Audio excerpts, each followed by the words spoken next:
Good evening to our global audience and thanks for joining us for the Monday edition of Primetime News. I'm Michael Madimba.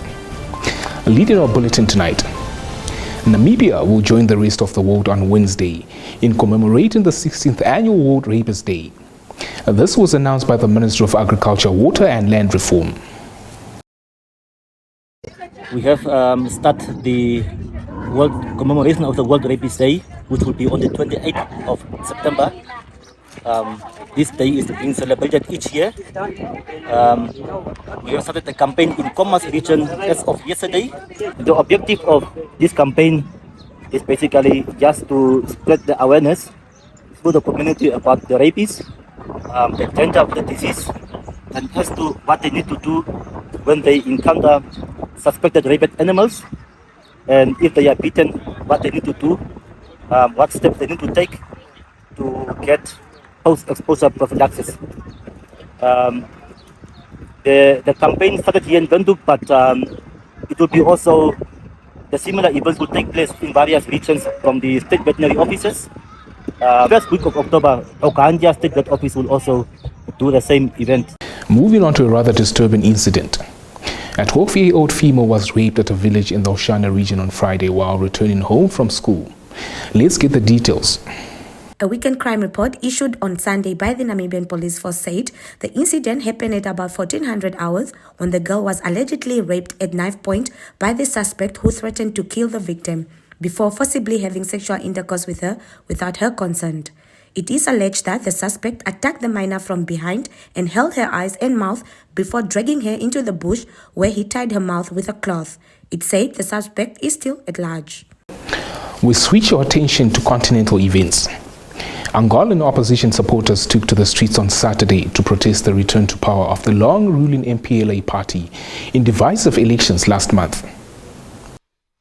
The demonstrations were called by UNITA, the largest opposition party, and a former rebel movement which fought a 27-year civil war against MPLA government that ended in the oil-rich country in 2002. The opposition UNITA, whose popularity has been growing in recent years, rejected the results of the 24th of August vote. It challenged the outcome in court, but the country's top court dismissed the petition. More than 2,000 protesters marched, some brandishing placards inscribed with slogans such as "Respect the People's Vote" and waving UNITA flags in downtown Luanda. The charismatic UNITA leader, Alberto Costa Jr., addressing the crowd, said the court has come out badly damaged because everyone knows who really won the elections.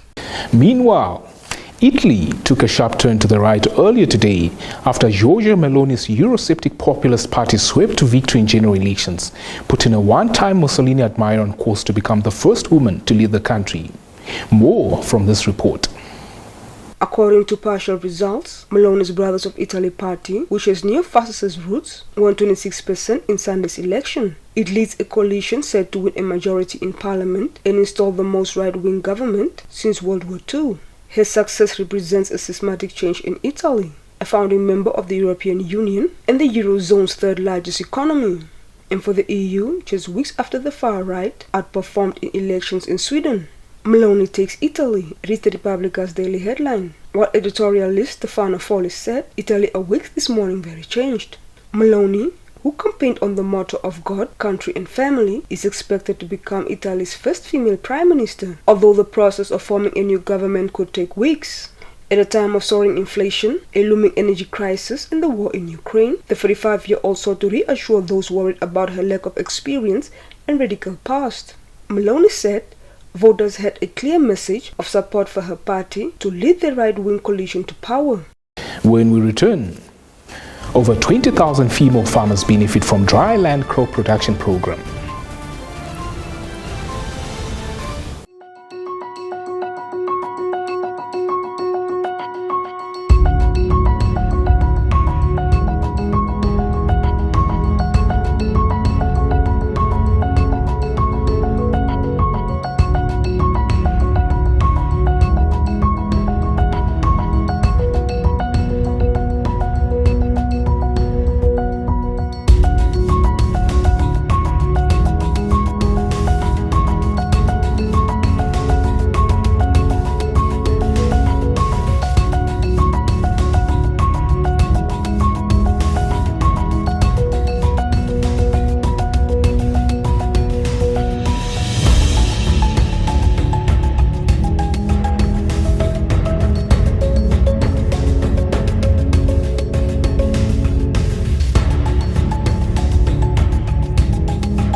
Welcome to Primetime Biz, where we make sense of everything business and economics. And leading the slot tonight, the Ministry of Agriculture, Water and Land Reform's Executive Director, Nyakupi Ngitwa-Mata, said during the 2021-2022 cropping season, 44,959 farmers, of which half were women, benefited from input and mechanized services from the Ministry's production program.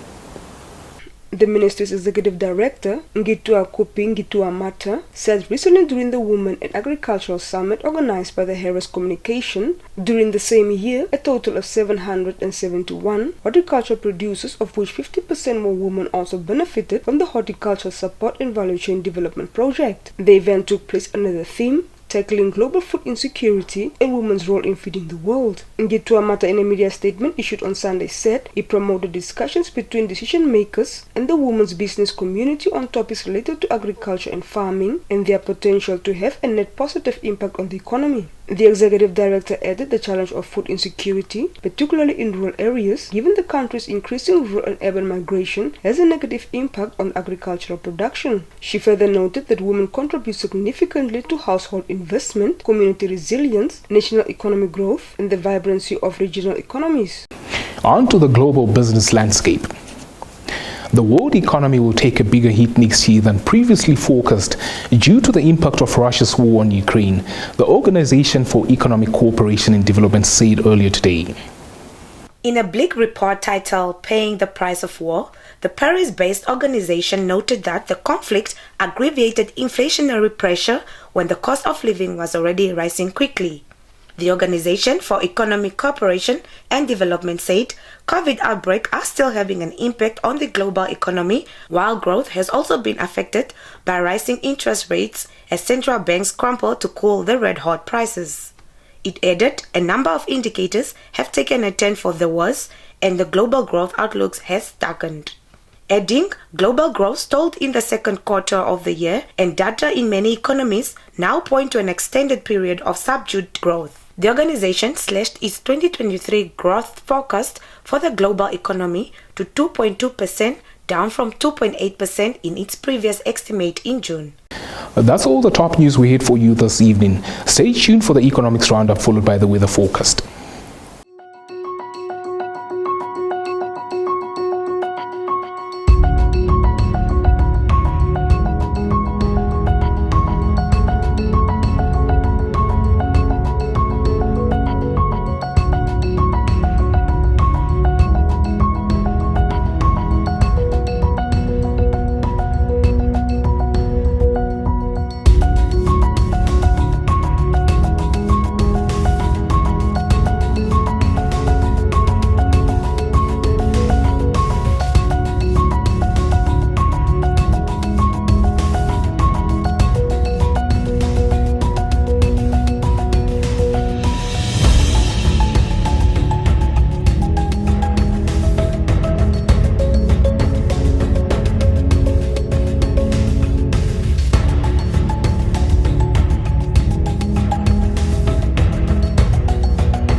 Welcome to Sport Planet, and leading the segment tonight.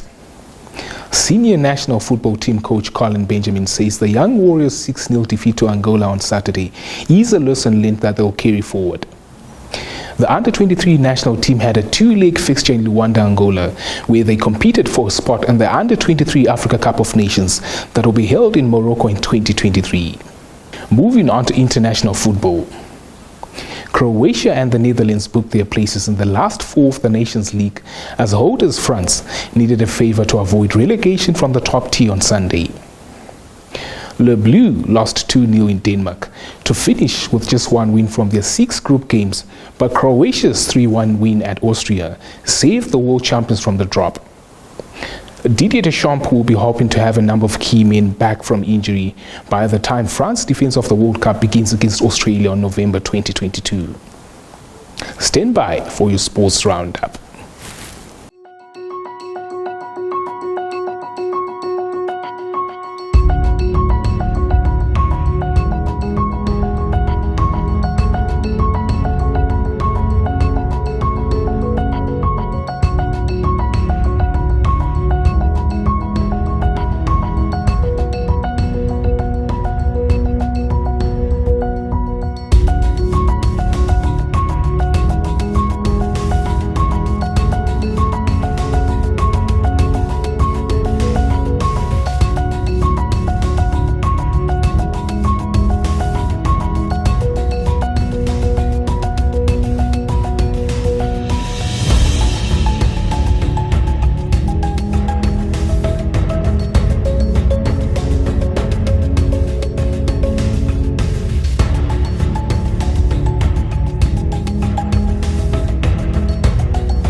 With the sports news, we've come to the end of the Monday edition of Primetime News. Much appreciated for watching. If you haven't yet subscribed to this channel, please do like, share and press the notifications bell to stay posted on the latest happenings locally and globally. From myself, Michael Madimba, and the entire crew behind the scenes, it's good night.